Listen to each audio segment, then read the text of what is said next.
बाड़मेर में चुनाव परिणाम आ चुके हैं और बाड़मेर की 7 सीटों में से मात्र एक सीट पर कांग्रेस प्रत्याशी सीडब्ल्यूसी सदस्य हरीश चौधरी जीत करके सामने आए। आज हमारे साथ में है। पहले उनको सबसे पहले बधाई देंगे, उसके बाद में बताएंगे कौन से मुद्दे अब रहेंगे उनके लिए। धन्यवाद। ये हरीश चौधरी नहीं जीता, बढ़ता हुआ बाइतू जीता।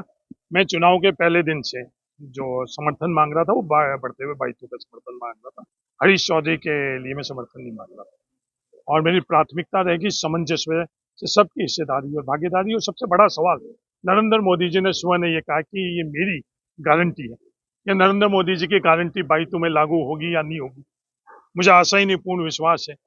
भारत के शीर्ष लोकतांत्रिक पद पर बैठे हुए नरेंद्र मोदी जी बढ़ते हुए बाइतू, पानी, बिजली, सड़क, स्वास्थ्य और शिक्षा के अंदर जिस रफ्तार से बाइतू पिछले 5 वर्षों से हुआ, उसको नरेंद्र मोदी जी की गारंटी, क्योंकि भारतीय जनता पार्टी में सिर्फ नरेंद्र मोदी जी की गारंटी थी और वो क्या 5 साल के अंदर अपने गारंटी के ऊपर रहेंगे या नहीं रहेंगे, अब सबसे बड़ा सवाल ही है। अरे जी, कई एक ये भी बात है कि हरीश चौधरी जो है वो अपने आप में सीडब्ल्यूसी सदस्य है और यहाँ पर एक इस तरीके की आवाज भी थी कई पढ़े लिखे युवाओं में कि यह दिल्ली तक हमारे नेता पहुंचे और हरीश चौधरी चुनाव जीतने थे। शायद उसी का परिणाम है कि हरीश चौधरी आज जीत करके सामने। नहीं, ये तो लोकतांत्रिक व्यवस्था के अंदर हक है। मतदाता का खुद का अधिकार है स्वयं। बाकी दूसरे व्यवस्थाओं के अंदर तो अपना अधिकार किसी और को दे सकते हैं। हर मतदाता ने अपने अधिकार का प्रयोग कर कर और मत दिए और उनकी गिनती हुई और बहुमत के अंदर मेरे को उन्होंने प्रतिनिधित्व के लिए चुनाव किया। तो ये कोई बात नहीं है कि मेरे अलावा भी बहुत सशक्त आवाज है। बाड़मेर के राजस्थान के मजबूत किसान, नौजवान, कई महिला मजबूत है जो मजबूती से राजस्थान की आवाज हर दिशा के अंदर कर सकती है। इकलौता हरीश चौधरी नहीं। ये समाज है, ये कोलिबरेटिव समाज है। ये फ्यूडल समाज नहीं कि एक व्यक्ति नहीं, सबके आपस में सहयोग से हुआ है। ये आपस में सामंजस्य और समग्रता, कंसेंसस और इंक्लूसिवनेस से ही ये समाज आगे बढ़ा है। और मैं ताउम्र जो रामदान जी डहुकिया ने और जो कांग्रेस के नेहरू जी ने जो सोच देश के अंदर करी, उसके आधार के ऊपर मैं समाज को और राज्य को और देश को आगे बढ़ाऊंगा।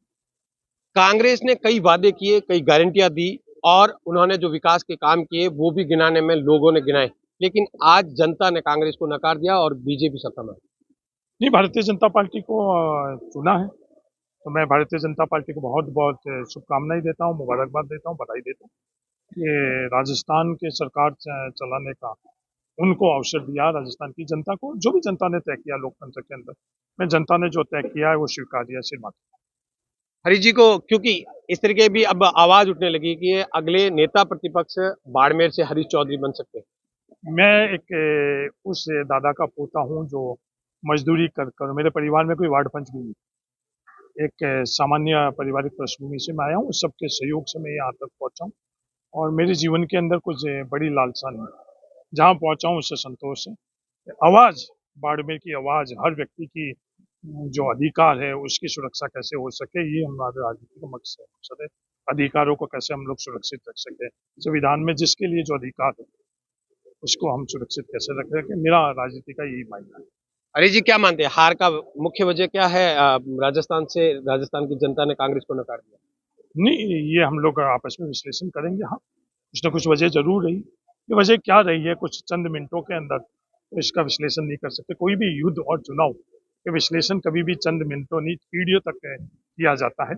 और हम लोग इसका विश्लेषण करेंगे और कोशिश करेंगे कि तय तक किस कारण हम लोगों को राजस्थान की जनता ने नकारा है, उसका हम लोग विश्लेषण करें।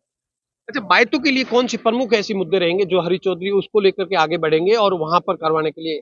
देखो, भौतिक विकास, आध्यात्मिक, धार्मिक बाइतू आगे बढ़े और बढ़ते हुए बाइतू के अंदर संस्कार, शिक्षा और हम लोगों के आपस के अंदर जो जागृति, संस्कार, शिक्षा और जागृति बाइतू में आगे बढ़े। भौतिक विकास भी, आध्यात्मिक विकास भी, हर दिशा के अंदर बाइतू आगे बढ़े, यही बढ़ता बाइतू। हरीश जी जो चुनाव हार चुके हैं, क्या आने वाले दिनों में उन सबको साथ में लेकर के बायतू के विकास के लिए आगे बढ़ेंगे? ये लोकतंत्र है। लोकतंत्र के अंदर मैं सिर्फ प्रतिनिधित्व, जिन्होंने मुझे मत दिया उनका प्रतिनिधित्व नहीं कर रहा हूँ, मैं बाइतू का हर व्यक्ति का प्रतिनिधित्व कर रहा हूँ। इसलिए चुनाव के बाद में मेरा फर्ज बनता, कर्तव्य बनता, मैं सबको साथ में लेकर आगे बढ़ूँ, क्योंकि संवैधानिक व्यवस्था भी प्रावधान ऐसी। तो ये चुनाव से पहले की बातें हैं। और चुनाव के दरमियान भी मैंने कभी व्यक्तिगत तौर के ऊपर किसी को दोषारोपण नहीं किया। मैंने इकलौता चुनाव लड़ने की जो मेरी बात थी वो बढ़ते हुए दायित्व के आधार पर करा, और मुझे खुशी कि एक अलग तौर पर मैंने चुनाव लड़ा और बाइतू ने बढ़ते हुए बाइतू को तिहाई। तो ये है हरीश चौधरी, जिनका साफ तौर से कहना है कि बायतू जिस तरीके से आगे बढ़ रहा है उसी को लेकर के उनका विजन रहेगा, और लगातार बायतू का विकास कैसे हो उसके साथ में जो प्रत्याशी हारे हैं उनको साथ में लेकर के बायतू के विकास के लिए आगे बढ़ेंगे।